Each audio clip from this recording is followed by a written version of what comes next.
প্রশাসন, এই যৌথ বাহিনী শ্রমিকদের উপরে নৃশংস হামলা চালিয়েছে। এই পর্যন্ত প্রশাসনের হাতে, যৌথ বাহিনীর হাতে গত 1.5 বছরে প্রায় 36 জন নিহত হয়েছে এবং তারই পুনরাবৃত্তি আজকে দেখলাম শ্রমিকরা যখন তাদের ন্যায্য আন্দোলন, তাদের বেতন ভাতার জন্য যখন শান্তিপূর্ণ কর্মসূচি করছিল, সেই শান্তিপূর্ণ কর্মসূচিতে যৌথ বাহিনী, বিশেষ করে সেনাবাহিনী যে ন্যাক্কারজনক হামলা করেছে এবং আমার ভাই হাবিবুরকে যেভাবে হত্যা করা হয়েছে তার তীব্র নিন্দা জ্ঞাপন করি। আমরা সেনাবাহিনীর এই ভূমিকাকে সম্পূর্ণভাবে আমরা মনে করি আমাদের এই সেনাবাহিনী, দেশপ্রেমিক সেনাবাহিনী, তারা যে বর্তমান ভূমিকা অবতীর্ণ হয়েছে এটার জন্য আমরা নিন্দা জ্ঞাপন করছি।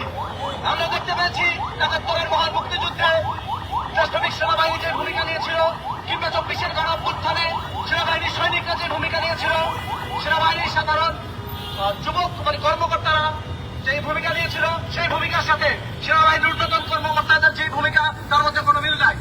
আমরা মনে করি সেনাবাহিনীর মধ্যে যারা দেশপ্রেমিক এবং জনবান্ধব তাদের সাথে আমরা অবশ্যই একমত আছি, কিন্তু সেনাবাহিনীর ঊর্ধ্বতন কর্তৃপক্ষ তারা যদি আমাদের শ্রমিক ভাইদের উপরে, মেহনতি জনগণের উপরে এই ধরনের নিপীড়ন করে, তাহলে আমরা সাধারণ জনগণ এবং সেনাবাহিনীর মধ্যে যে অংশ আমাদের সাধারণ জনগণের পাশে আছে তাদের সবাইকে নিয়ে আমরা প্রয়োজনে আবার অভ্যুত্থান করব।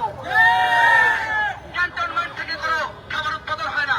এই টাকা, এই আমাদের যত কিছু ভোগ করি সবকিছু উৎপাদন করে আমাদের শ্রমিক এবং কৃষকরা।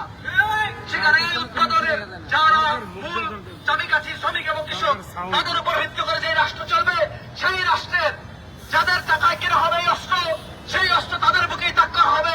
আমরা এমন রাষ্ট্র চাই না। আমরা মনে করি সেনাবাহিনী থেকে শুরু করে যত বাহিনী আছে সেই বাহিনীগুলো হবে জনবান্ধব, শ্রমিকের কল্যাণে, জনগণের কল্যাণে। তারা যদি এই ভূমিকা অবতীর্ণ না হয় তাহলে আমরা এই রাষ্ট্র ব্যবস্থাকে ভেঙে দিব।